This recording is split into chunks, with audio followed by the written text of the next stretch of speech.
Kayo, ayos ka lang talaga.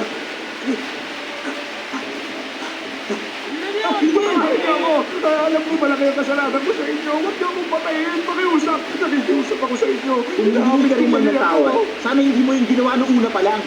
Kaya, sumula yan.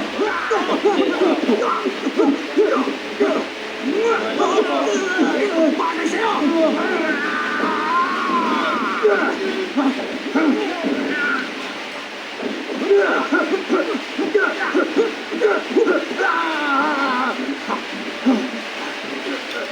Ano? Kumusta pa mo?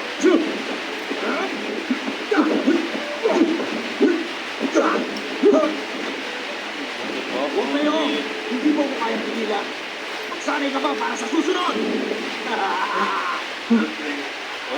Master, huwag na natin siyang patakasin.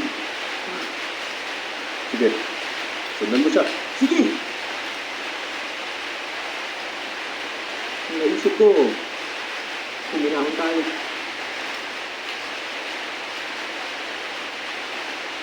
Ito na ang guide namin para sumay na magka-love life. Oh, really? Explain to me. Huwag ka lang siya. Kasatak-atak eh. Biglang magpaganda pa. Basta always, iwasan ma-stress. Sige lang. Always, express your feelings. Since you want it up front, I'm gonna be straight. Baka ito na ang huling beses.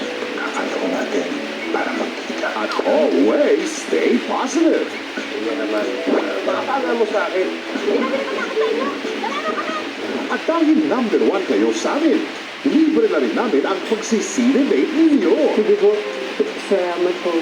Yes, no need nang gumastos ang sobra for your big day. Kaya tawagin na si Crush. And let's all go on a Pinoy Movie Date.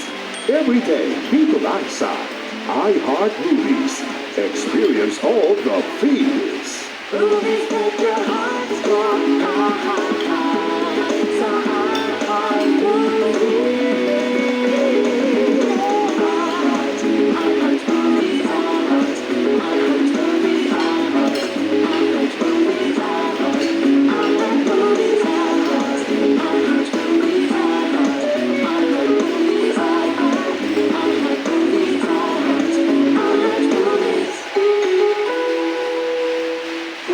Mag-glow up. Your wish is my command. Ito ang tips para sa iyo. Gumawa ng self-care routine.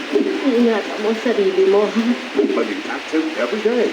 Tama, matuwa kayo. Doon sa presinto, gusto niyo ituloy yung sayo? Ha? Ako referee pa rin. Huwag magpapa-apekto sa stress. Di ba sinabi ko sa'yo na nag-i-internalize ako? At syempre, surround yourself with love. Paano ba ako? Hindi ba ako sinasagot? Kung ready ka na sa iyong glow-up journey, sumama ka na sa amin dito. Dahil meron kaming classic Pinoy movies na pupunuin ka ng happiness.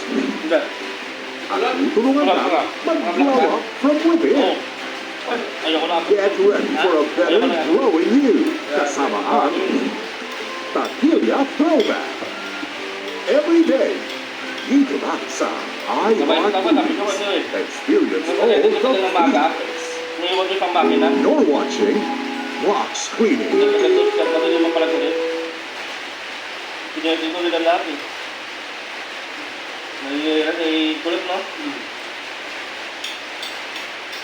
ko naman sabihan eh. Nakanggalap, din, hininihira ka eh.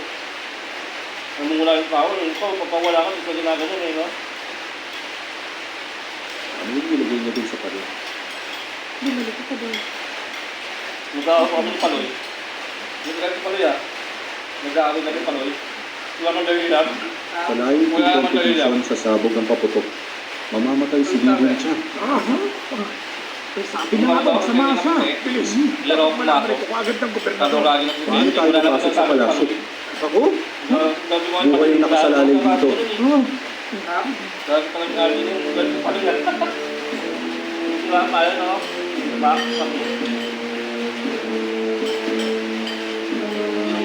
Tanda na ang lahat. Sa ngayon wala pa namang ibang nagiging problema. Basta maging alerto lang kayo.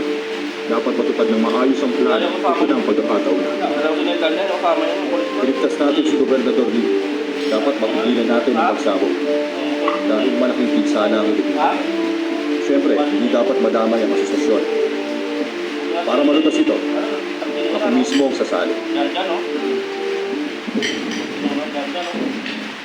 Iisip na yung talagyanan ni brother.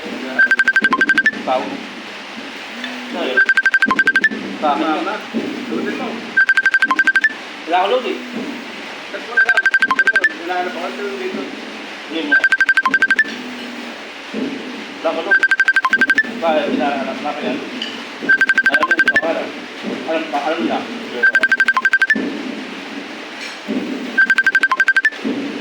Mga video tayo eh. Ano ba ito? Ano ito? Ito. No? Magbuka kayo. Sige, pasok kayo. Buwang ako nito. Okay. Master, nasa na ang bayo? Nandito kasi yun sa loob ng pulang paron. Kita mo ba? Kapag inilawan yun, aakyat yan sa langit. Kapag inuwan ng leon, matatanggal ang paputok na nakalagay doon. Kaya dapat mag-ingat ka. Dahil doon nangyayari ang pamamasla. Maliwanag ba? Oo, maliwanag. Gano yun, no? Magbigay galang kayo kay Gobernador Ito Lee! yan. Ito yan. Kapalan. Batak mo. Masih pa. Gobernador, sumasaludo mga banyaga. Ako na yan. Magaling. Bye. Okay na.